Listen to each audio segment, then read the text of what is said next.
Well, hello everyone. This is Dr. Eileen, and this is Medicine Walk. And for those of you who are listening in on Blog Talk Radio, this is Blog Talk Healing House Radio. And as we finish up our first month of the topic of clearing, I wanted to just kind of wrap it up with some ideas on when is a clearing really appropriate? And I wanted to go a little bit more into that because I've had some questions, and for those of you who are, asking questions and making comments and things like that, thank you so much. I really appreciate that. And it helps me to flesh out what it is that I want to share in a much better way.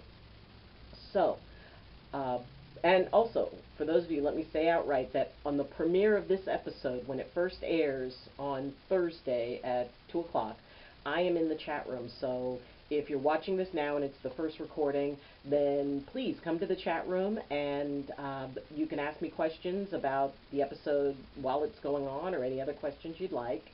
For those of you who are listening in on Blog Talk Radio, I encourage you to go to the YouTube page and you can actually see the episode while we do it. So, class in session. As we finish up talking about clearing, one of the biggest and most important issues, questions, and aspects of clearing is, does that person really truly want to be cleared? And this can seem like, well, of course, who wouldn't want clearing? Who wouldn't want to, have let go of something that is not serving them and have that out of their lives? Well, it's important to realize that people have different stories that they attach to clearing. And you could have all of the sage and all of the cedar and all of the everything that you could possibly want or possibly look for. And if that person really isn't done with what it is that they're dealing with, then no, a clearing isn't going to work. You can be a phenomenal practitioner, and if somebody is not ready to let go of something, then it really is not going to be very effective. Now, when you're talking to somebody before you're working with a clearing, that's one of the most important things, is really to determine why they want the clearing. And there's something about the camera that looks a little bit off. I don't know why, it just looked like it was tilted. If it's like slightly tilted, all of you who have OCD or whatever, this is like, oh my God, it's like a little bit off. Anyway, so in the discussion about whether or not somebody actually wants a clearing, it's important to get a background on what it is that they are experiencing. What is it how long have they been experiencing it? When they talk about it, is it as if they're reliving that particular moment, fully and completely again? There's times when, we talk about things that have happened to us, things in the past, and it affects us. It's really hard. But there's like a certain detachment when somebody's talking about something they're ready to let go of. It's sort of like if you're talking to somebody who's going through a breakup, and if that person just dwells completely on why did they leave me, and we were so happy together, and either that or they're just like really hateful about that person, then maybe they're not ready to let go of the relationship. They may say it's like, well, I'm over this, I'm done, I'm walking away, and da-da-da-da-da-da. And there is that thing about them that still, they're still checking that person's Facebook page, or, they won't stop following, them on Instagram or whatever, that they continue to follow them, they continue to want to engage, while at the same time saying, oh, no, I'm done. So there's saying you're done and being done. And as a practitioner, these are the things you need to listen for, because like I said, it's the most important part of a clearing. It will determine the success or the failure of the clearing. Because when you take a look at what it is that they still want to hold on to, if if you work with somebody and it's like, okay, and, because a clearing by itself, that's just the first step. There's the whole, how do you rebuild this? Nature abhors a vacuum, and so do hurt feelings. And so, if you do and you go through a clearing and and everything's good and solid, and then a week later, they're still dwelling on whatever it is that they felt was the cause of the clearing, that's when, people need something to do afterwards. People need something to incorporate in. It may be you have them do affirmations. It's like, okay, for the next month, I want you to do a daily affirmation asserting the positive thing that you want to bring into your life. You've let go of that. Go ahead and fill that space with something else. But people need to have something that they can use to focus on that. Because if they just get a clearing and don't, do anything to fill that space, then all of that old stuff is going to just come creeping back in. So the idea of making sure the person really wants the clearing and making sure that they're willing to do the stuff afterwards, whether it, maybe you say it's like, okay, you need to do a clearing bath, in about a week. You need to do certain meditations. There's a lot of wonderful meditations that are out there that you can encourage people to do, so that way they've got something to focus on. If this is a person who did not really want the clearing, and little subtle things they say, if you have somebody who says, well, I've had this cleared a dozen times and it's never worked, or, I've tried to have this cleared and it's never worked. There's a reason why it didn't work. If somebody has gone to that much trouble to clear something, then there's a reason that it's still there. And usually that reason is that it's not complete, that person is not complete with the clearing. And it's very easy right afterwards, it's like, oh, how are you feeling? Oh, I'm feeling great, I'm feeling clear, I'm feeling, it's all clear, and, maybe they're getting epiphanies, which is wonderful. It's like, wow, and I just thought about this and all the things I'm going to do. Then it comes to the daily piece of, okay, what else are you going to do? How are you going to move forward from here? And that's important, to move forward, because that's the whole point of clearing, is that, it's like wiping, your feet off on the doormat before you go in, because you don't want to track that into your space. You don't want to track that into your energy. You don't want to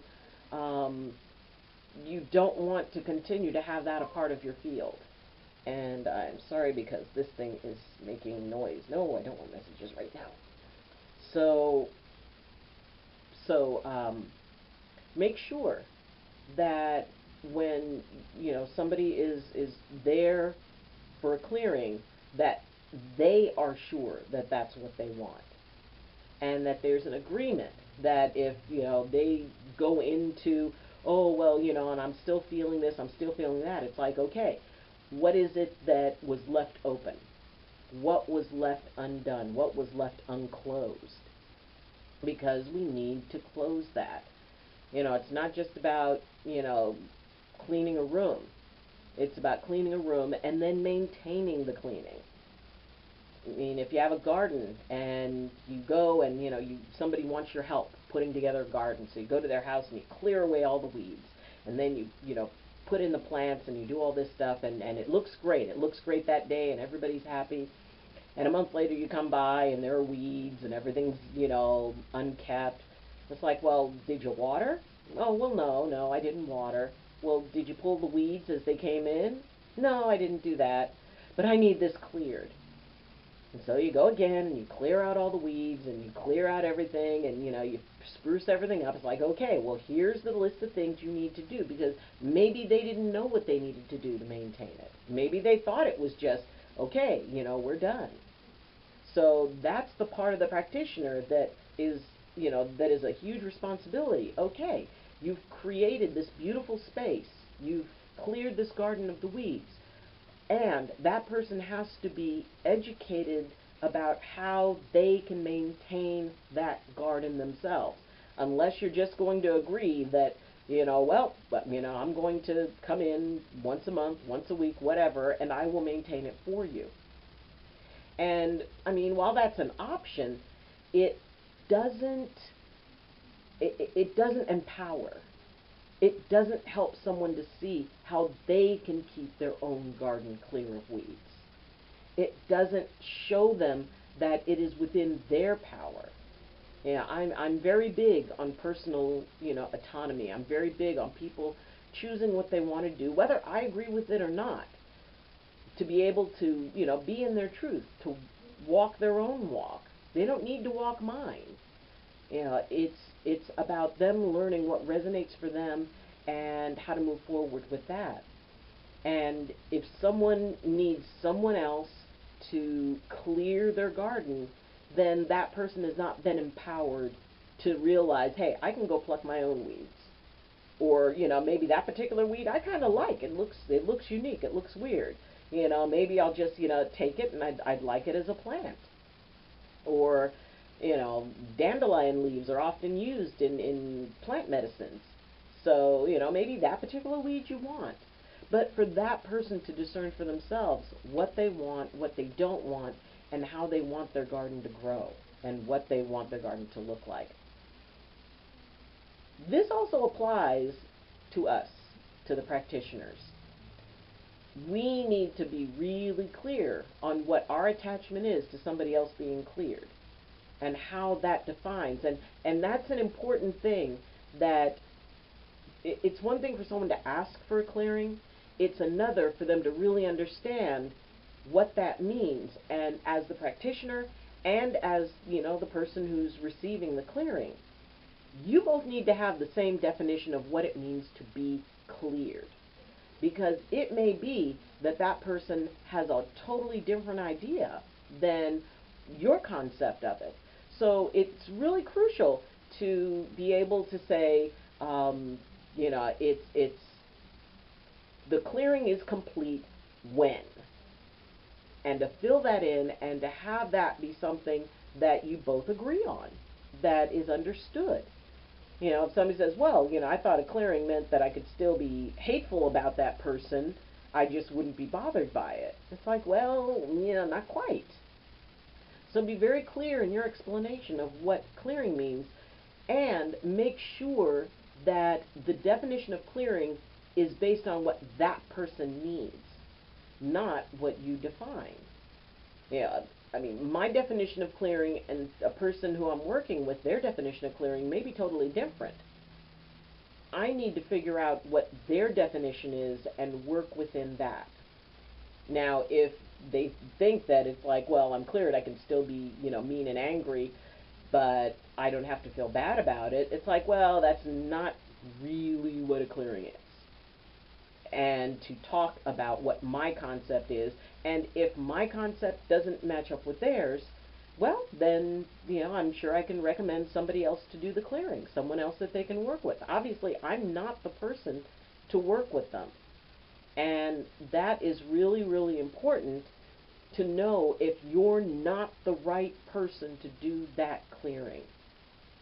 It may be that that person, the issue around the clearing is something that is very triggering for the practitioner. In that case, no. You should not do that clearing until you've gone and gotten cleared yourself. And doing clearings is a wonderful way to figure out exactly how, your garden is growing. How many weeds have you got that have crept up while you were busy out saving the world? And there's nothing wrong with that. There's nothing, whether you're a practitioner of that you've just started, or whether you've been a practitioner for decades, it's still important for us to clear our gardens and for us to do the maintenance. First off, the best way to show somebody that they can believe in a work is to demonstrate that it works, to demonstrate that you use it yourself. And second, we need to walk that. If we're saying, it's like, okay, here's a way for you to be able to um, let go of this particular issue. If that's what you're ready to do, then here's a way to do it, and this works because I know this can work. Not everything works for everybody, but this can work because of how it has worked for me. And if people see you walking your talk as opposed to just talking your walk, then they'll go, oh wow, this person does do that. This person does take that time to meditate. This person does work to be kind to themselves. This person does, make that effort to use the tools. We can't abandon our tools and then be teaching them to other people. And while nobody gets it perfect, nobody is spot on all the time, you can demonstrate at least an effort. And what that does is it encourages others to make the effort. So when you're talking about what it is that, your definition of clearing versus their definition of clearing, it's based on what it is that they can live with. If the clearing requires them to, kind of go places emotionally that they're not ready to go, it's important to be able to make sure that the person is able to release the things. And there may be other issues. There may be, chemical issues. There may be, this may go like really deep and go into that place of, okay, this person needs some therapy for a while to work through a little bit more, and then they can go with the clearing. A clearing is not therapy. It is not clinical psychology. It does not replace that. If someone is having a hard time because of biochemical issues, if someone is having a hard time because of issues that are far more intricate and really involved than you are trained to work with, don't feel that you have to, fix all of their problems.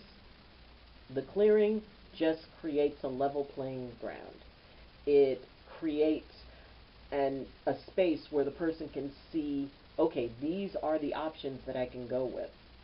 But it is really, really, really, really crucial, and I really want to emphasize, if someone has a clinical issue that they're dealing with,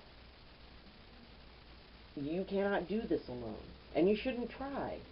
And you want the best for that person, and if you want the best for that person, you make sure that you be able to help them out with all options.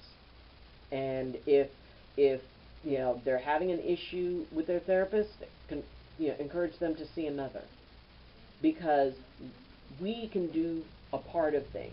As a chiropractor, there's a lot that I can do to help the body. There's a lot that I can do to help people, and there are things that are quite literally outside my scope of practice. And that means that there's wonderful things I'm trained to do, but there's a lot that I'm not trained to do. I recognize those. And for healers and practitioners, know your scope of practice. Know that when you do your work, you will do it to the best of your ability, and whatever is outside of that, then let that be. If someone needs more intensive emotional help, know how to encourage them to get it. Know how to have resources. One of the things that I do is I find out, people in the community, people who are clinical psychologists, people who are, licensed, family therapists, people who are MDs, who work in alignment with energetic work, who believe in holistic, approaches to things.